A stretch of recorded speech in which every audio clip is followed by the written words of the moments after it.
Ok. Renan, então, conclui aí o seu pensamento, Renan, só para a gente retomar, por Não, favor. tá bom. Então, como eu estava falando aí, é, as irmãs da igreja começaram, né, a questionar o jeito que as moças mais novas se comportavam e tal. E aí um obreiro da igreja falou, não, mas essa aí é uma missão da igreja preparar as pessoas mais novas para dar sequência. E aí ele deu tipo um sermão ali bem curto ali, né, para as irmãs, andou pelas cartas de Paulo, lá em Timóteo, né, onde fala que as anciãs devem ensinar as moças e tal. Então, Paulo ele tem uma teologia muito aprofundada, tanto em ensino eclesiástico quanto mesmo ali na questão ali da sistemática da Bíblia. Então, eu sou apaixonado pelas cartas de Paulo justamente por causa disso. Ele trata da Bíblia de um todo, né? Das formas assim que a gente se relaciona tanto com a igreja quanto com Deus, essas coisas tudo. Beleza.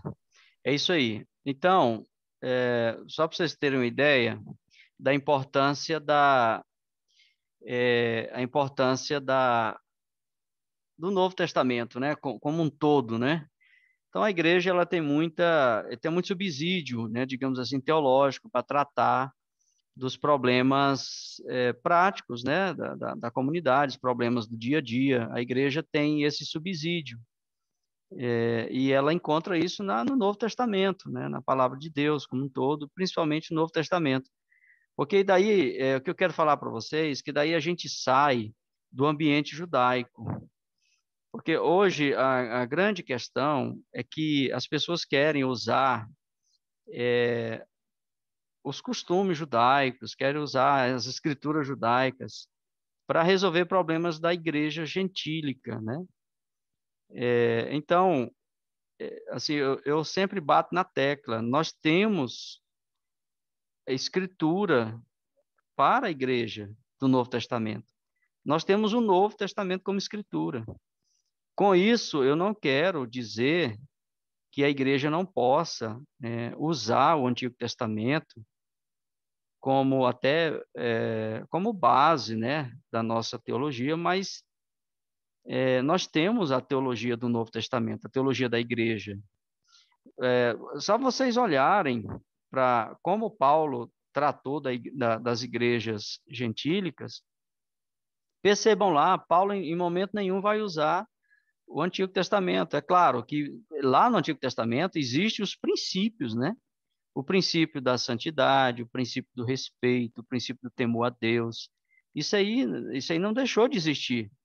E a igreja usa esse princípio. Esse princípio é observado nas próprias cartas, no Evangelho em si. O que eu quero dizer para vocês é que a igreja tem que usar o texto da igreja, usar a teologia da igreja, né? Houve essa ruptura do judaísmo. Nós não somos uma igreja judaica, né? Nós não somos uma sinagoga, né? Então é isso que eu quero que fique claro, né, para todos nós. E que vocês não venham interpretar que eu estou aqui menosprezando as escrituras judaicas, né, de forma nenhuma. Até porque nós somos uma igreja judaica cristã, né? O judaísmo foi a nossa base, mas houve essa ruptura. A igreja continua agora a sua caminhada, o judaísmo ficou, né, com as suas regras. Ok. Então vamos voltar. Alguém quer cooperar? Alguém quer falar alguma coisinha para a gente continuar? Um de cada vez. Não, sobre a questão aí de usar o Antigo Testamento, né?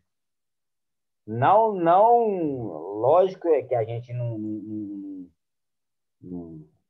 não anda aí de acordo com o judaísmo, a gente não, né, fora disso, mas eu penso que alguns textos lá do Antigo Testamento, eu penso eu acho eles é muito claro e, e são alguns textos eu não acho, eu não consigo assim, pode ser que eu ainda não, pode ser que eu ainda ache, Mas tem certos textos que eu vou procurar no Antigo Testamento, eu vou procurar uma relação lá no Novo, eu não acho, então eu prefiro ficar lá no Novo, lá no Velho, fazer uma exegese de lado, do que pegar uma referência lá no Novo, fazendo esse paralelo, sabe? Entendi. Às vezes eu parto de lá mesmo, do Antigo. Uhum. Entendi. É como eu Porque, disse. porque muitos usam disso, né? Ah, o novo, o Velho Testamento já era, não precisa mais Uhum. usar, Uhum. né? Alguns até falam que a igreja não precisava mais, que não precisa mais usar e tal, e que usou só Uhum. o Novo Testamento. Uhum. Então, assim, eu penso que tem que ter uma. Tem que ter uma. Então, quando eu me deparo com essas situações, eu procuro fazer essa ponte, né? Mostrar para ele Uhum. lá no velho e trazer a luz do novo. Então, às Isso. vezes, como eu não acho a referência do novo, então é trabalhar em cima daquele que a gente tem lá no velho. Entendi. É por isso, Aelso, que é importante a gente aprofundar, né, na leitura do Novo Testamento, aprofundar nas cartas, né? Porque lá a gente vai encontrar, como eu disse, muito subsídio para aplicar, e como aplicar, né? Porque Paulo faz a aplicação lá, e aí Não, é a não, aplicação correta, entendeu? não, assim, com certeza, essa é a nova aliança, né? Aham. Mas o que acontece? Só não Não, tranquilo. dando, Porque assim, Aelso, só pontuando a importância do Antigo Testamento também, em algumas não, situações. tudo bem, eu falei que é importante, né? Eu não desmereci, né? Eu não estou dizendo, vou repetir para vocês, não estou dizendo que não, que o Antigo Testamento não tem a sua importância. Ele tem, inclusive, os discípulos, os apóstolos, se utilizaram do Antigo Testamento para provar que Jesus é o Messias, para provar isso para quem eles queriam provar. É uma pergunta. Salomão, responde aí. Para quem os apóstolos e os discípulos, ao usarem o Antigo Testamento, queria provar que Jesus é o Messias? Para quem? Bom, partindo do pressuposto que o Novo Testamento era de propriedade, vamos dizer assim, usar essa linguagem, de propriedade dos judeus, não tinha como provar para outras pessoas que não conheciam o Velho Testamento. Então, para os judeus. Exatamente. Então, só para você ter uma ideia, o apóstolo Paulo dificilmente usaria o Antigo Testamento para apresentar Jesus como o Messias para, por exemplo, um grego. Um grego. Qual, qual foi o argumento de Paulo para provar que Jesus é o Filho de Deus e que recebeu autoridade para julgar o mundo? Lembra disso lá em Atos dos Apóstolos, em Atenas, né? Você lembra? O que Paulo falou para os filósofos gregos para provar que Jesus é o Filho de Deus, o ressuscitado e o escolhido para julgar o mundo? Você lembra? Eu não me lembro Atos exatamente o que ele 17. falou, não. Eu lembro da discussão, eu lembro Isso. do fato, eu lembro da discussão, mas não Não, lembro do que ele falou. não, tudo bem, mas você Ele lembra fala se sobre. ele usou o Antigo Testamento na discussão lá do Areópago para os filósofos gregos? Paulo não Não me usa. lembro. Ele não usa. Sabe o que ele fala? O Deus desconhecido. Lembra do altar, o Deus desconhecido? Sim, eu ia citar. Exatamente. Ele foi falar do Até que Deus da o Antigo criação. Testamento não. Exato, o Antigo Testamento não serviria para nada. Como é o Alcorão para nós. Então, O Alcorão para nós não serve para nada. Para então ele também, para os gregos também não serviria. é justo o que eu estou dizendo. É justo o que eu estou dizendo. Que o texto da igreja é o texto da igreja. Que os argumentos da igreja é os argumentos da igreja. Porque nós vivemos numa realidade diferente, por exemplo, do judaísmo. Então, seguindo essa lógica, Aelson, é claro que você pode buscar recursos, né, do Antigo Testamento e contextualizar isso para a igreja, contextualizar isso para os gentios, contextualizar isso para os gentios, provar que Jesus é Deus para os gentios, porque, como disse Salomão, os gregos não queriam nem saber de lei judaica. O que a lei judaica ia falar para um grego que tinha o seu panteão, né, de deuses? A lei não ia falar nada. Então, Paulo vai usar a criação. Ele vai falar, olha, o Deus que criou o céu e a terra, o Deus que fez o homem à sua imagem, o Deus que está lá em cima, ele que enviou o seu filho e deu a certeza ressuscitando dos mortos. Então, Paulo vai usar toda uma linguagem fora do Antigo Testamento, fora da lei judaica. Então, é nesse sentido que eu quero que vocês entendam o que eu estou falando. O que eu estou falando. Senão, daqui a pouco vocês vão dizer, o professor é contra o Antigo Testamento. Não sou. O Antigo Testamento tem o seu lugar, tem o seu valor, e é inegável, a gente usa, só que a gente não deve usar fora do contexto.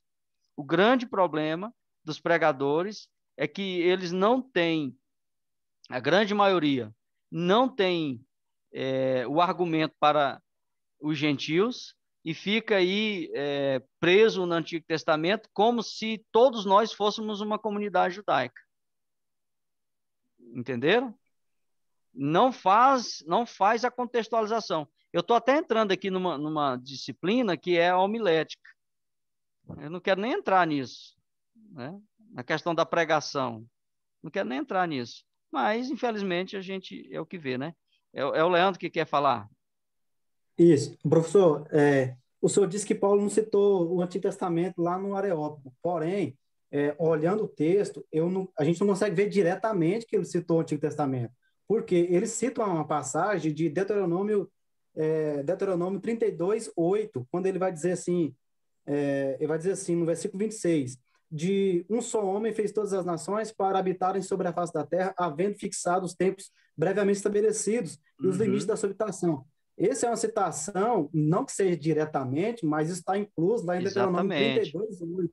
E também anteriormente no versículo 24, ele vai falar sobre o Deus da criação. Essa doutrina da Deus da criação está tudo lá no Antigo Testamento, entendeu? Exato, eu não estou falando. Agora, pois é. E lá, mas aí eu não estou falando, Leandro, que lá no Antigo Testamento não tenha, por exemplo, os princípios do Deus Criador, né? No Antigo Testamento tem os princípios, como eu falei, o princípio da santificação, o princípio do temor a Deus, o princípio do Deus Criador, está lá. Entendi. Eu entendi, mas eu estou falando assim, Paulo lá no Areópago, realmente, ele não pode ter citado diretamente, mas indiretamente ele citou o Antigo Testamento. Tudo e só bem. Para concluir a minha fala, lá em Romanos 15:4, ele diz assim, ó, tudo que foi escrito no passado, ou tudo que foi escrito para nossa edificação, para o nosso ensino, para nossa orientação. Automaticamente ele inclui todo o Antigo Testamento. Tá, eu não estou dizendo que você não está falando aqui que eu não estou dizendo que você não está dizendo que ele é vago, tudo bem, quando a gente for falar da próxima carta aos Romanos, nós vamos compreender por que Paulo usou o Antigo Testamento ao falar à igreja de Roma. Eu vou falar isso na próxima aula. Por que Paulo usou o Antigo Testamento ao falar para a igreja de Roma, que era uma igreja constituída, na sua grande maioria, de gentios?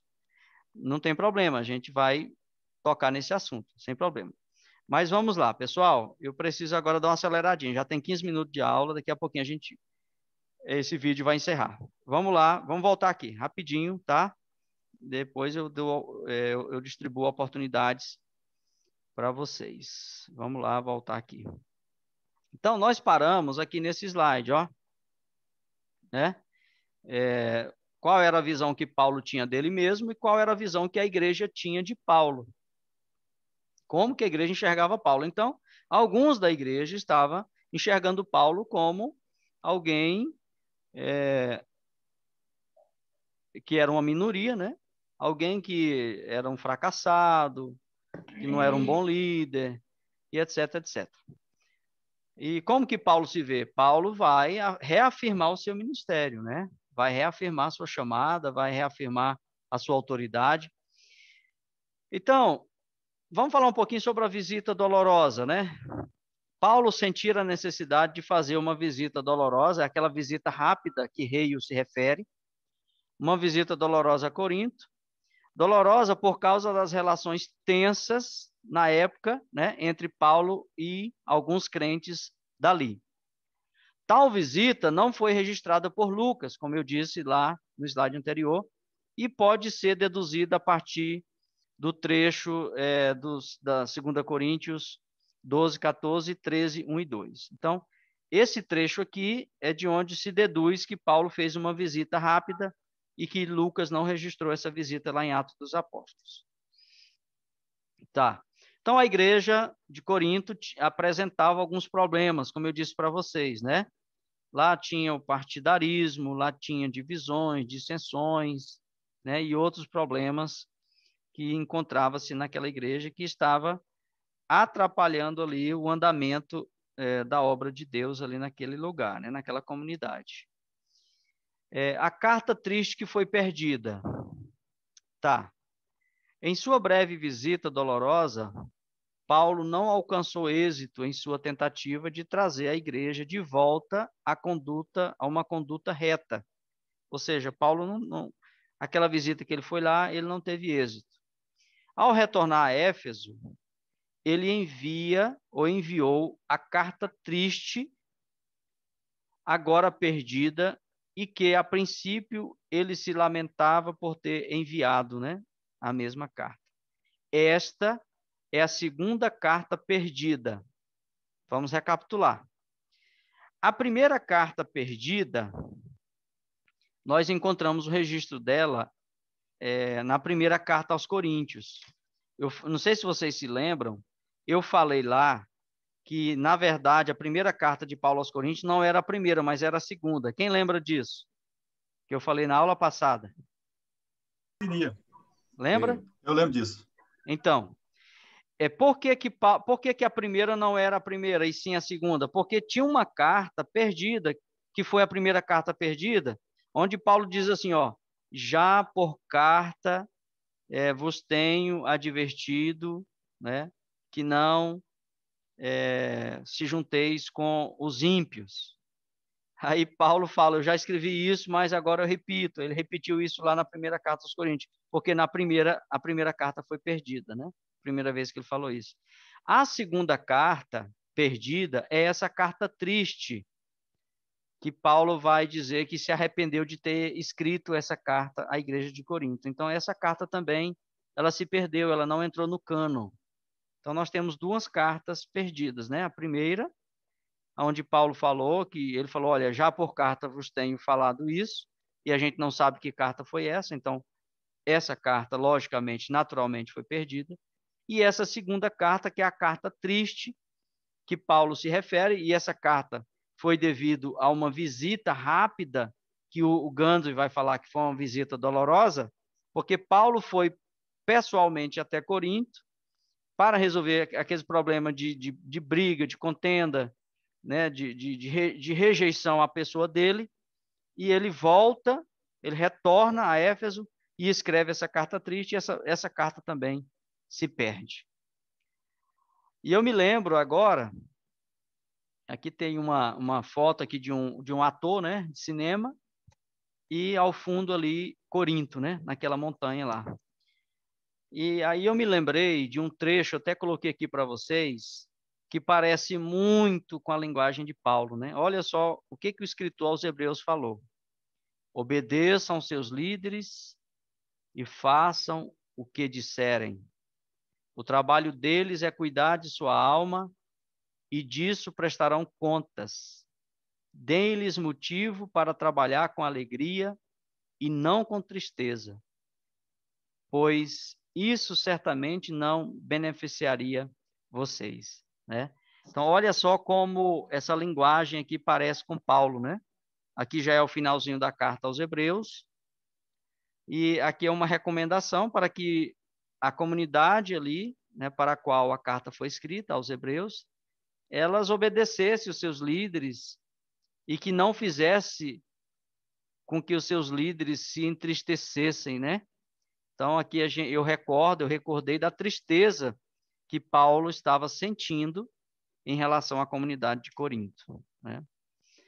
Então, a carta triste ainda fala que ela determinava a disciplina, né, eclesiástica contra certo indivíduo desregrado que encabeçava a oposição a Paulo na igreja de Corinto. Está nesse trecho aí, nessa passagem. E essa carta triste, ela dizia lá para que a igreja disciplinasse, né? Então, aqui a gente toca também num assunto muito polêmico hoje, a disciplina na igreja. É um assunto polêmico, né? Qual a importância da disciplina na igreja? Isso aqui seria um tema para um TCC, né? Um TCC, um trabalho de conclusão de curso. Então, eu pergunto aqui à nossa turma agora, vocês que estão me ouvindo, qual é a importância da disciplina para a igreja? Existe alguma importância? O que vocês acham? É importante a disciplina na igreja e para a Tem igreja? toda a importância, né? Tem Você toda a acha? importância. Porém, a gente observando os tempos passados, eu tenho 50 anos de crente, e a gente via grandes abusos por parte dos líderes. A título de disciplinar, abusavam da disciplina. Então, o que acontece? Hoje, acabou-se totalmente essa questão da disciplina. E ainda as nossas leis vieram para contribuir para que não tenha disciplina, porque, de repente, um líder, um pastor, disciplina um membro ou um obreiro, um presbítero, um evangelista ou coisa assim, dependendo da disciplina, ele pode ser questionado na justiça. Então, está muito complicado. Exatamente. Como disse o Salomão, a lei hoje ela tem essa questão, né, de amparar, né, a pessoa, o membro, né, como membro daquela comunidade e tal. Mas a disciplina, ela é importante, ela é necessária, né? O apóstolo Paulo orienta a igreja que fizesse, né, que disciplinasse assim aqueles que estavam sendo desordeiros e provocando problemas ali na igreja, né? Então aqui o Gandhi vai trazer aquela mesma informação, né, de que Tito se encontrou, ele informou a Paulo, né, naquele encontro lá na Macedônia, ele informou a Paulo que a igreja de Corinto, como um todo, se arrependera de sua insubmissão contra ele e que havia disciplinado o líder da oposição que tinha se levantado contra Paulo, né? Então, Tito vai dizer que a igreja disciplinou aquele irmão, né? Aquele irmão que tinha provocado todo aquele desencontro, todo aquele infortúnio, né? Todo aquele incômodo ali na igreja. E o Gandhi vai encerrar, né? Nós vamos encerrar também nossos slides com essa sessão aqui, que é a relação de Paulo com a igreja, né, de Corinto. Como que se desenvolveu? Primeiro, Paulo evangeliza Corinto em sua segunda viagem missionária, né? Ele vai fazer um resumo aqui. Ele escreve uma carta perdida a Corinto, na qual ordena que os cristãos se separem de crentes profanos que viviam na imoralidade. Então, aqui é a primeira carta que se perdeu, né?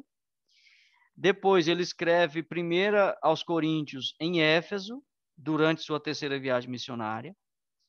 Ele deixa Éfeso para uma breve e dolorosa visita a Corinto, né? Nós já falamos disso. ele envia outra carta perdida, chamada Carta Triste, na qual ordena a disciplina do principal oponente na igreja.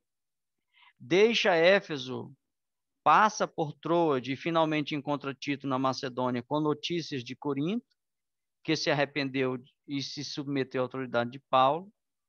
Então, Paulo escreve a segunda carta, né, canônica, que é a que nós temos hoje na nossa Bíblia, estando na Macedônia. Então, Paulo estava na Macedônia quando escreveu o 2 aos Coríntios, durante sua terceira viagem missionária, em resposta ao relatório favorável de Tito, né? Então, aqui a gente encerra. Então, o Gandhi, ele, como sempre, né, ele é especialista em fazer resumo, então ele resume aqui toda a carta, né, nesse slide aqui, toda a trajetória, o relacionamento de Paulo ali com a igreja e o que provocou, né, todos esses eventos aqui que acabou provocando a escrita da carta, né? Então, é interessante a gente observar isso, que os líderes não estão isentos, né, desse tipo de comportamento com relação à igreja, né? Porque, na verdade, os líderes, assim como Paulo e os demais e outros, né, eles trabalham com pessoas, trabalham com gente. E trabalhar com pessoas não é fácil, até mesmo num ambiente que seria um ambiente isento de problemas e que, na verdade, não é isento, né? Professor, Que seria justo que fosse isento, né? Seria justo. Sim, Salomão. só para dar uma recapitulada, para ver se a gente conseguiu entender. Então, na verdade, foram escritas, se eu observar a linha dos pensadores que diz que foi uma compilação, a segunda carta, então, na verdade, foram escritas 5 cartas para Corinto, para a igreja de Corinto. Vamos tentar enumerar elas? 2 perdidas. 2 perdidas? Sim, a primeira perdida. Sim. A segunda, que é 1 Coríntios. Sim. A terceira, a carta triste. Sim. A quarta é o capítulo 10 ao 13. Sim. De 2 Coríntios. E a quinta carta, do capítulo 1 ao 9. Exatamente, Salomão. Isso observando os pensadores que diz da compilação. É exatamente isso. E se eu for observar a outra linha de pensadores, são 4 cartas. São 4, que seria... A primeira e a terceira perdidas. A primeira perdida, a perdida, aos Coríntios, a segunda, canônica, 1 Coríntios, a assim, carta triste. Isso. E assim, 2 Coríntios. Para ficar mais claro, seria assim, ó. A primeira carta perdida, a primeira carta canônica. Sim. Entendeu? Uhum. A segunda carta perdida, a carta triste. Que seria a carta triste. A segunda carta canônica. Sim. E aí fecha as 4 cartas, né? Exato. Fecharia, certo? Então, assim, o que a gente percebe aí é como que o apóstolo Paulo ele lidou, né, com essas questões, como que ele se comportou. O Gandhi faz um questionamento: por que Paulo não entrega sua cara à tapa? Né? Pessoal, nós temos aí 10 minutinhos. Por que Paulo não entrega a sua cara à tapa? Entendeu, Salomão?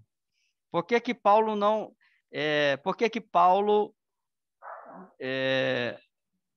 deixou... Por que ele não deixou de revidar?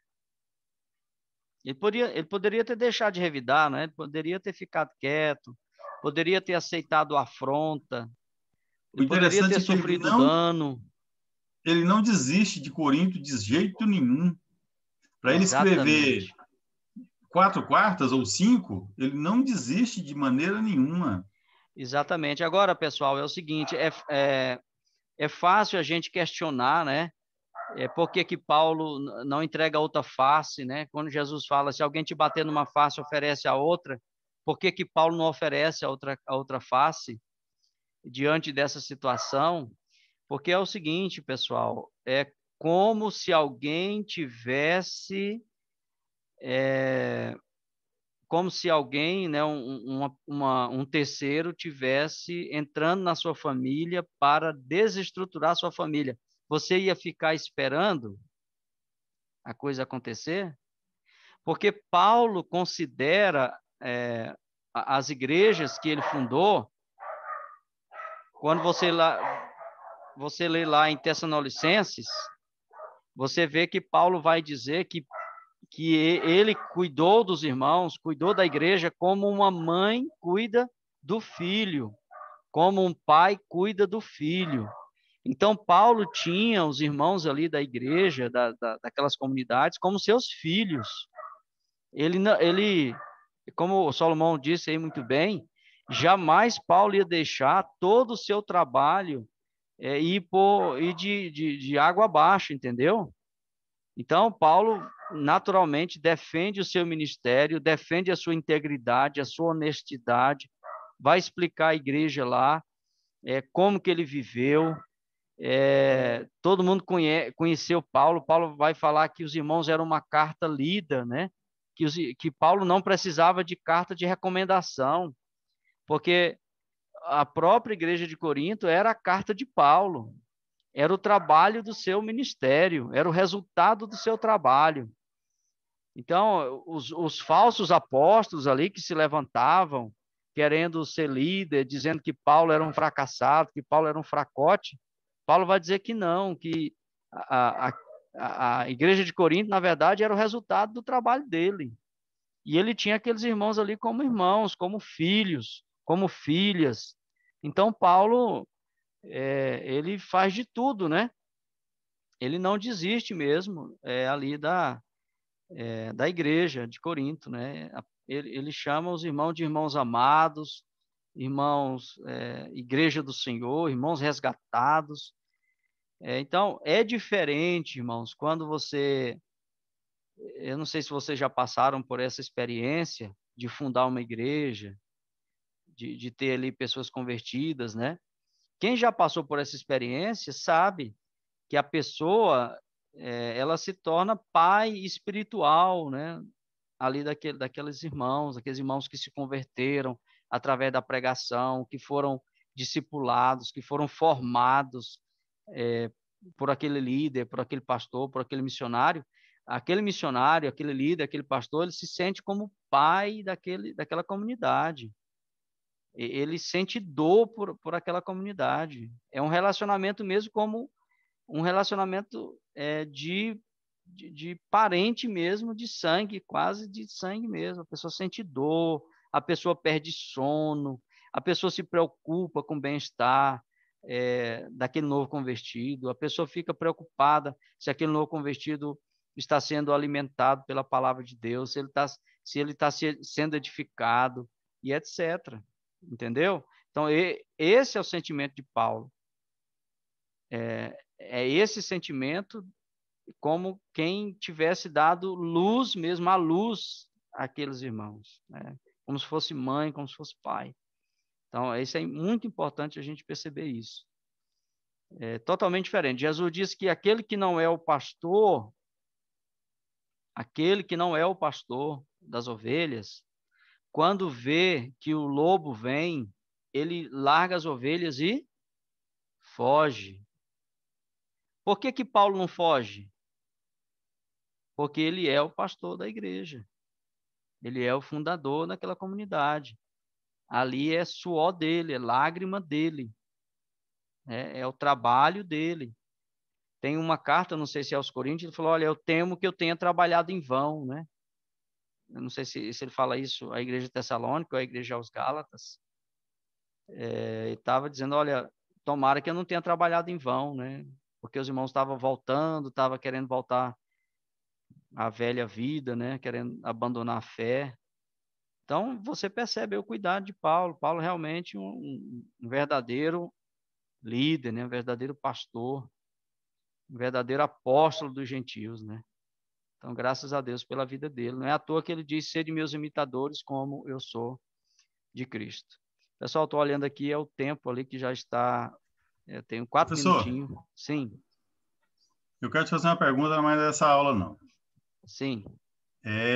Hoje eu tentei acessar o vídeo lá na plataforma e não consegui de maneira alguma. Da aula passada? Exato.